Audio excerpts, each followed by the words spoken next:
고린도전서 15장 12절에서 19절까지의 말씀입니다.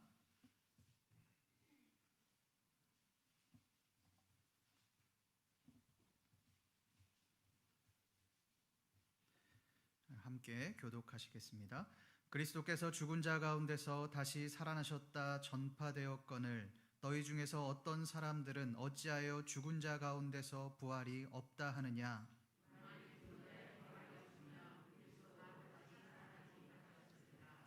그리스도께서 만일 다시 살아나지 못하셨으면 우리가 전파하는 것도 헛것이요 또 너희 믿음도 헛것이며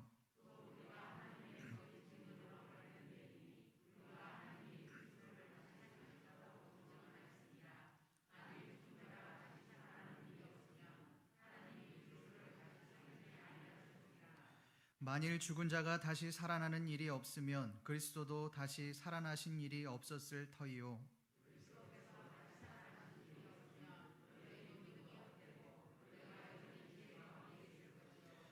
또한 그리스도 안에서 잠자는 자도 망하였으리니 만일 그리스도 안에서 우리가 바라는 것이 다만 이 세상의 삶뿐이면 모든 사람 가운데 우리가 더욱 불쌍한 자이리라.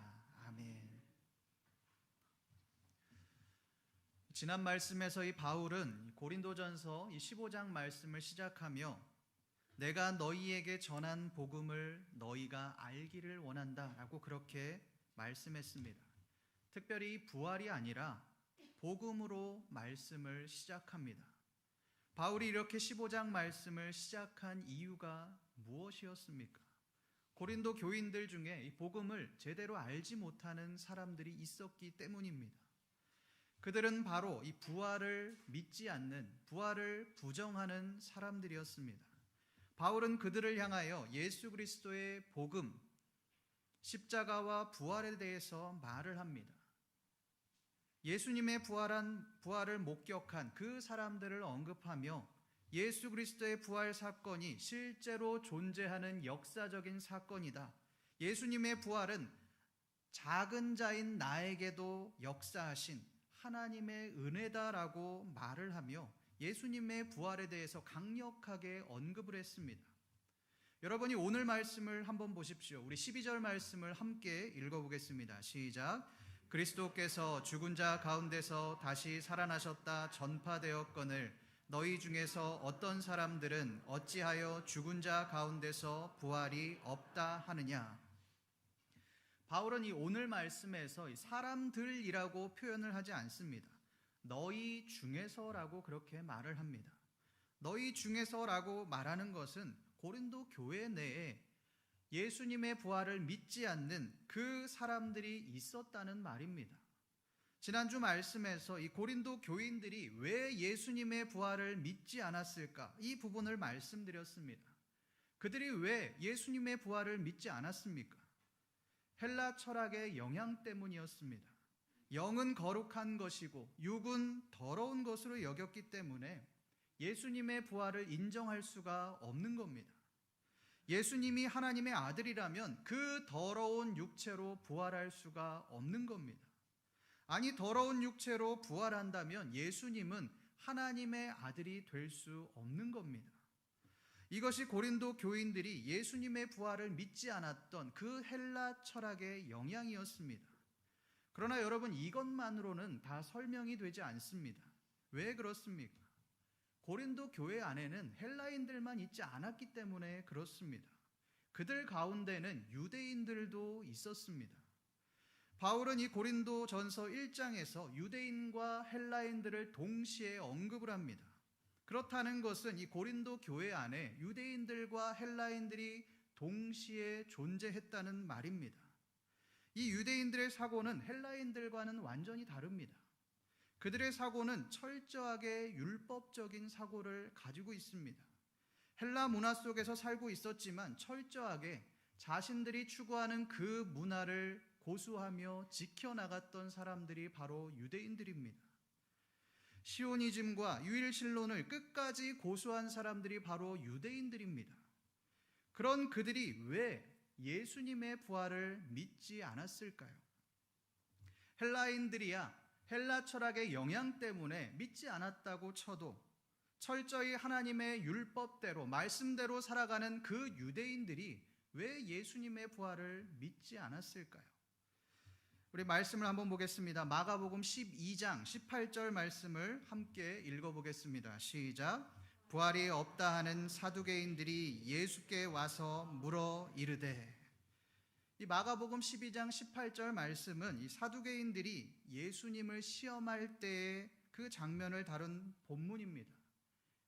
마가복음은 이 사두개인들을 표현할 때 부활이 없다 하는 사두개인들이라고 말을 합니다. 그렇다면 이 사두개인들은 예수님의 부활을 인정하지 않았다는 말입니다. 자신들의 이론을 가지고 자신들이 주장하는 바를 가지고 예수님을 넘어뜨리기 위해 예수님을 시험했던 사람들이 바로 사두개인들입니다. 이 사두개인들은 대제사장, 이 사독의 후손으로 당시에 친로마적인 성향을 가지고 있었던 그런 집단이었습니다. 그런 귀족 계급이었습니다. 이들은 이 모세오경, 이 토라의 권위만을 인정을 했고 모세오경에 나오지 않는 그러한 이야기들은 믿지 않았습니다. 그러니 이 모세오경에 나오는 천사들의 이야기는 믿지만 부활은 절대로 믿지 않았습니다. 그러니 예수님과 이렇게 논쟁을 했던 것입니다. 그런데 여러분이 당시 디아스포라 유대인들이 어떤 사람들입니까? 물론 이 과거 아수르나 바벨론의 포로로 잡혀서 디아스포라 유대인으로 살아간 사람들도 있었지만 상당수의 사람들은 이 당시 패권을 잡고 있었던 그 로마의 확장과 함께 세계 곳곳으로 진출했던 사람들이 바로 유대인들, 디아스포라 유대인들입니다. 그들은 대부분 부자들이었을 겁니다. 지금도 그렇지만 이 다른 나라에서 살아가려면 돈이 있어야 하기 때문에 그렇습니다. 물론 해외에서 노동자로 살아가는 사람들도 있었겠죠. 그런 경우를 제외하고는 대부분 부유한 사람들이었을 겁니다. 고대 근동의 역사가 요세푸스도 이들에 대해서 이렇게 말을 합니다.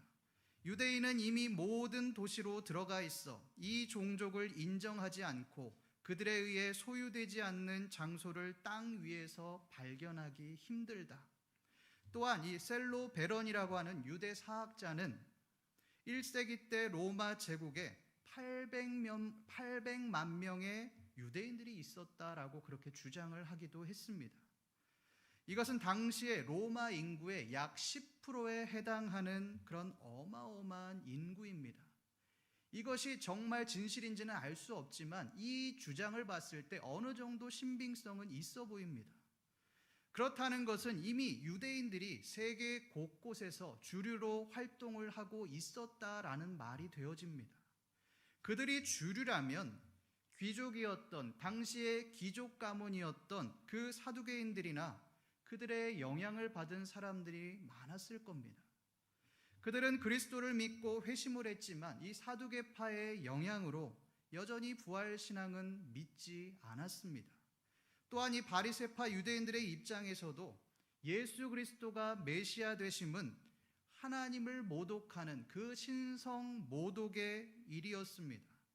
그런데 그런 신성 모독을 한 사람이 부활을 했다. 믿을 수가 없는 겁니다. 그냥 자기가 메시아라는 것을 주장하기 위해서 거짓 증거를 꾸며냈다라고 여기는 겁니다. 이러한 이유로 유대인들은 예수 그리스도의 부활을 믿지 않았습니다. 여러분, 그런데 이것으로 끝나면 그나마 괜찮습니다. 왜 그렇습니까?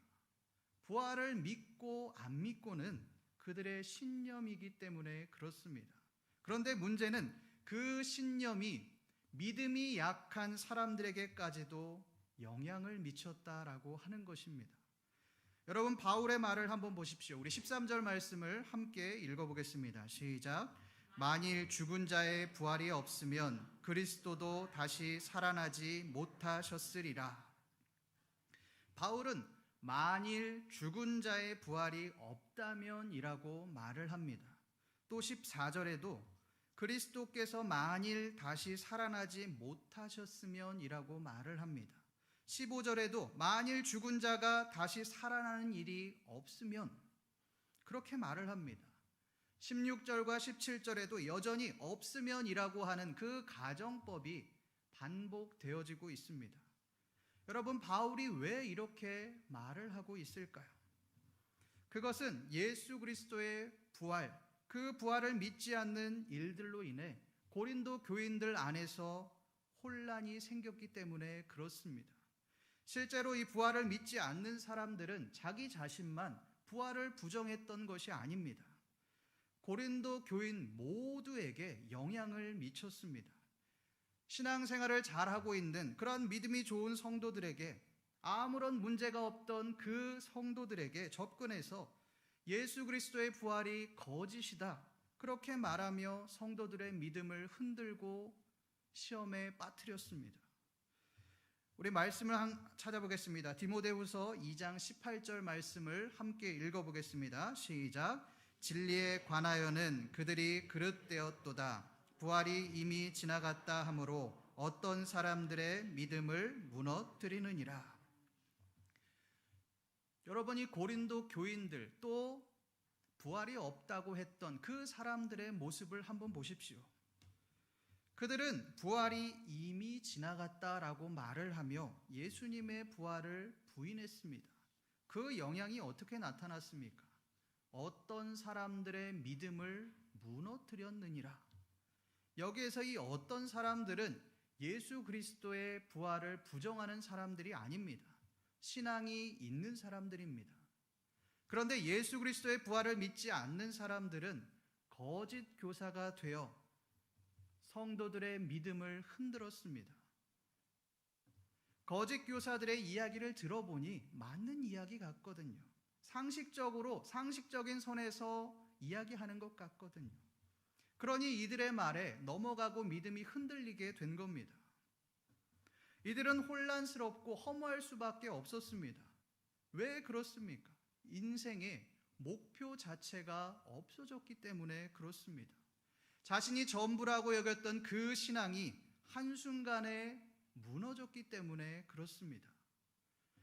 그들은 아마도 허무했을 겁니다. 우리가 지금까지 무엇을 했나? 우리가 무엇을 위해 이렇게 신앙생활을 열심히 했나? 이런 생각들을 했을 겁니다. 이 일로 아마도 많은 고린도 교인들이 교회를 떠나갔을 겁니다.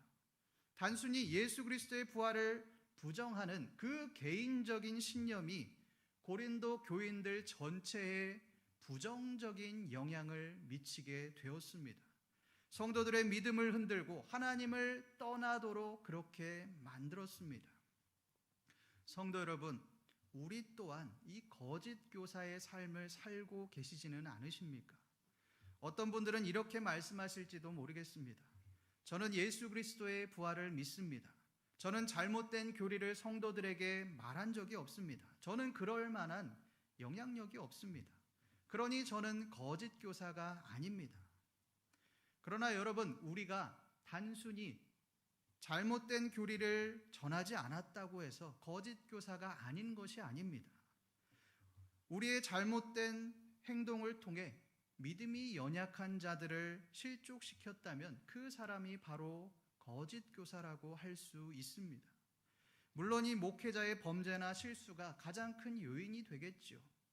그러나 비단 목회자뿐만 아니라 우리 한 사람 한 사람은 다 그리스도인입니다.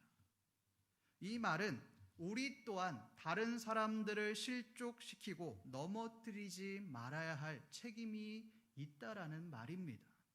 그러기에 우리는 늘 넘어지지 않도록 경계하고 하나님의 은혜를 구해야 합니다.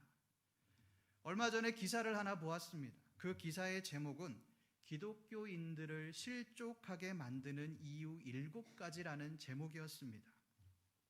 여러분, 그 첫 번째가 무엇인지 아십니까? 그 첫 번째는 나에게는 결코 이런 일이 일어나지 않는다라고 하는 사고방식입니다. 나는 결코 넘어지지 않는다. 나는 지금 잘하고 있다. 그렇게 생각하는 교만이 오히려 우리를 넘어뜨리더라는 것입니다. 그 사람들의 특징이 무엇입니까? 다른 사람들의 문제만 본다는 것입니다. 다른 사람이 문제가 있다, 저 사람이 문제가 있다, 저 사람은 믿음이 없다, 저 사람은 신앙생활을 잘 하지 못한다 라고 하는 그 타인에 대한 지적과 정죄가 있다라는 것입니다. 거기에 나는 없습니다. 왜 내가 없습니까? 나는 잘하고 있기 때문에 그렇습니다. 나는 문제가 없기 때문에 그렇습니다. 성도 여러분이 오늘 말씀을 통해서 우리 자신을 한번 되돌아보셨으면 좋겠습니다. 우리는 과연 세우는 사람입니까? 아니면 넘어뜨리는 사람입니까? 겸손한 삶을 살고 계십니까? 아니면 교만한 삶을 살아가고 계십니까? 이 바울의 말처럼 이 거짓 증인과 거짓 교사의 삶이 아니라 겸손한 하나님의 사람으로 그리스도의 사랑을 전하시는 저와 여러분들 되시기를 간절히 소망합니다. 이제 거짓 교사들이 어떤 사람들인지 우리가 이야기를 나누었습니다. 그렇다면 이 바울은 믿음이 흔들리는 이 고린도 교회 성도들을 향하여 뭐라고 말씀합니까? 우리 14절 말씀을 함께 읽어보겠습니다. 시작. 그리스도께서 만일 다시 살아나지 못하셨으면 우리가 전파하는 것도 헛것이요 또 너희 믿음도 헛것이며. 죽은 자의 부활이 없으면, 그리스도께서 만일 다시 살아나지 못하셨으면 여전히 바울은 가정법을 사용하고 있습니다. 이 말들만 보면, 이 구절들만 보면 부활이 없다고 말하는 것처럼 보입니다. 예수님이 부활하지 않으셨다라고 말하는 것처럼 보입니다. 그러나 여러분, 그 내용을 자세히 한번 살펴보십시오. 그 내용에 전부 그리스도라는 말이 나옵니다. 이 말은 단순한 부활이 아니라는 말입니다. 하나님의 아들 그리스도와 관련이 있다는 말입니다. 겉으로 보면 이 바울이 그리스도가 부활하지 않으셨다라고 말하는 것처럼 보이지만 사실은 반대의 말을 하고 있는 것입니다. 예수님은 반드시 부활하셨다라고 하는 것을 이 가정법을 사용하여서 강력하게 말을 하고 있는 것입니다. 만일 그리스도가 살아나지 않으셨다면 우리가 전파하는 것도 헛것이다. 이 말은 그리스도가 부활하지 않으셨다면 내 자신이, 바울 자신이 복음을 전할 필요가 없다는 말입니다. 왜 이렇게 바울이 말을 합니까? 바울이 거짓말을 하는 것이기 때문에 그렇습니다. 만약 그리스도가 살아나지 않으셨다면 자신이 전하는 그 복음 자체가 거짓이 되어지기 때문에 그렇습니다. 여러분이 바울이 어떤 사람입니까? 복음을 전하기 위해 자신의 생명을 내걸었던 사람입니다.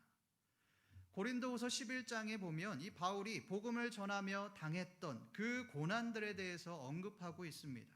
우리 고린도후서 11장 23절 말씀을 함께 읽어보겠습니다. 시작.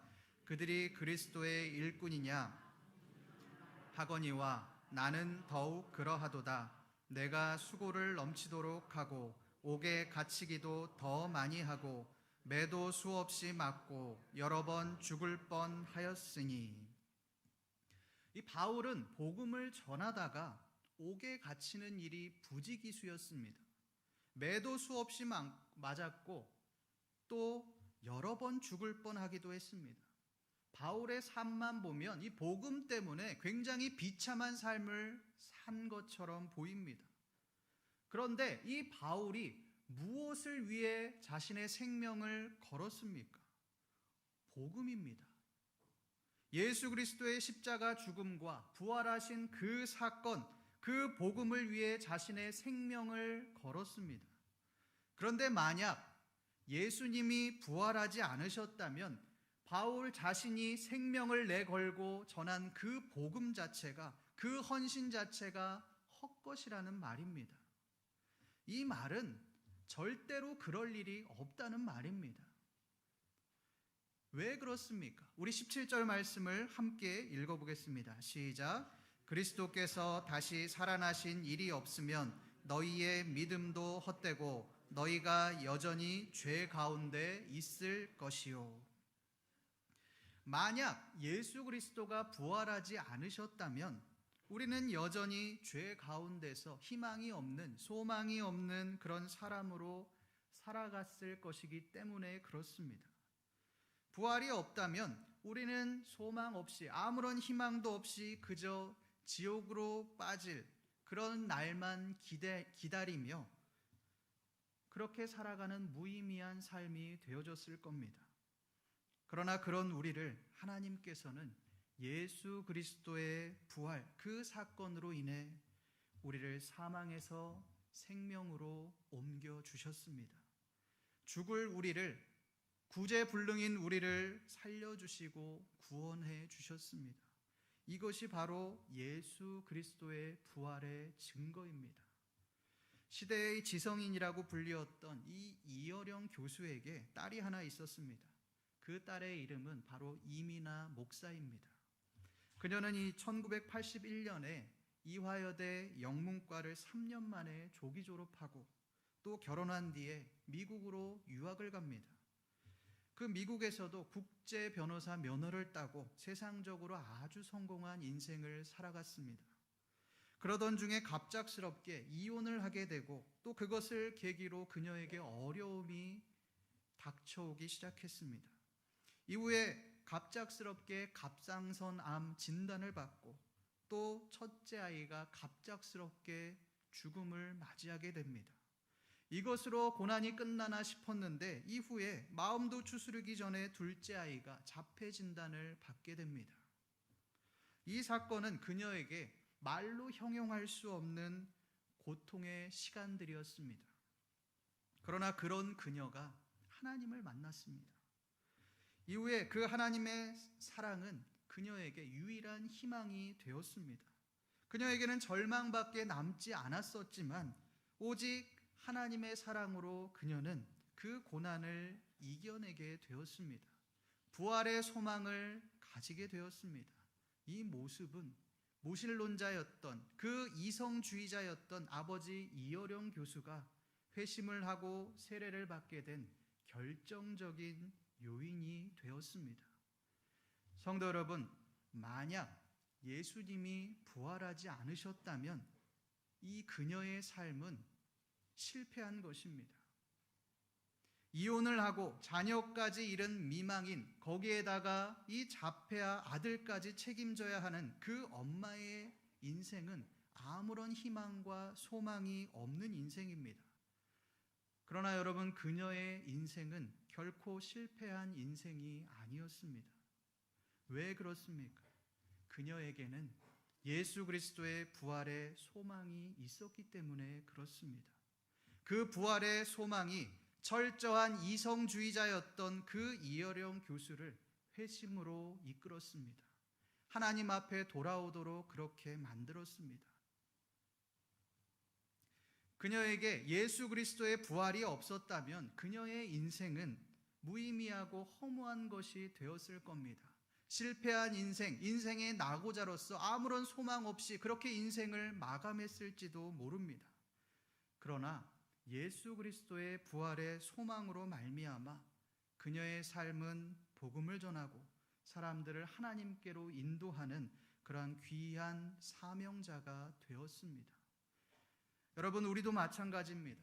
우리에게 만약 예수 그리스도의 부활이 없었다면 우리가 신앙생활하는 것들은 다 헛것이 될 겁니다. 지금 우리가 이 자리에 나와서 예배를 드릴 필요가 없습니다. 죽으면 다 끝나는데 뭐하러 예배를 드립니까? 그러니 지금 우리가 살아가는 세상에서 목숨을 걸 수밖에 없는 겁니다. 내가 다른 사람들을 짓밟고 올라서야 하는 겁니다. 다른 사람들보다 높은 위치에서 사람들로 하여금 나를 우러러보도록 그렇게 만들어야 하는 겁니다. 권력을 휘둘러야 하는 겁니다. 왜 이렇게 합니까? 여기가 끝이라고 생각하기 때문에 그렇습니다. 우리가 사는 세상이 마지막이라고 생각하기 때문에 그렇습니다. 그러나 바울은 이 세상이 끝이라고 말하지 않습니다. 우리 19절 말씀을 함께 읽어보겠습니다. 시작. 만일 그리스도 안에서 우리가 바라는 것이 다만 이 세상의 삶뿐이면 모든 사람 가운데 우리가 더욱 불쌍한 자이리라. 바울은 말합니다. 우리가 바라는 것이 다만 이 세상의 삶뿐이라면 우리는 더욱 불쌍한 자입니다. 세상 사람들처럼 이 세상만 바라보고 살지 마십시오. 그것은 유한한 것입니다. 썩어 없어질 것입니다. 그러니 이 세상, 썩어 없어질 이 세상에 소망을 두지 말고 영원한 하나님 나라를 바라보며 사십시오라고 바울은 강력하게 말을 하고 있는 것입니다. 성도 여러분, 오늘 말씀에서 바울은 단순히 부활을 믿는 신앙을 가져라라고 말하는 것이 아닙니다. 부활을 믿는 그 신앙을 넘어 부활을 소망하는 삶을 살아가라고 그렇게 말씀하고 있습니다. 여러분이 부활을 소망하는 삶이 무엇입니까? 세상에 소망을 두지 않는 삶입니다. 영원한 하나님 나라를 소망하며 살아가는 삶입니다. 부활을 소망하는 사람은 이 세상에 연연해하지 않습니다. 세상보다 더 큰 가치인 하나님 나라를 바라보며 하나님 나라를 소망하며 살아갑니다.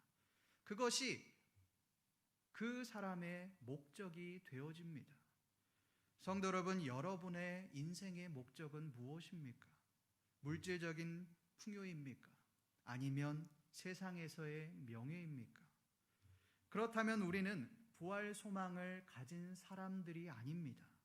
세상의 소망을 가진 사람입니다. 이 세상의 가치에 연연해하지 마십시오. 하나님 나라의 가치를 추구하며 살아가십시오.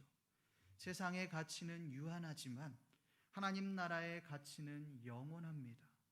세상 사람들이 추구하는 그 세상의 소망이 아니라 영원한 부활 소망, 영원한 하나님 나라를 바라보며 살아가시는 신림교회 모든 성도님들 되시기를 간절히 소망합니다.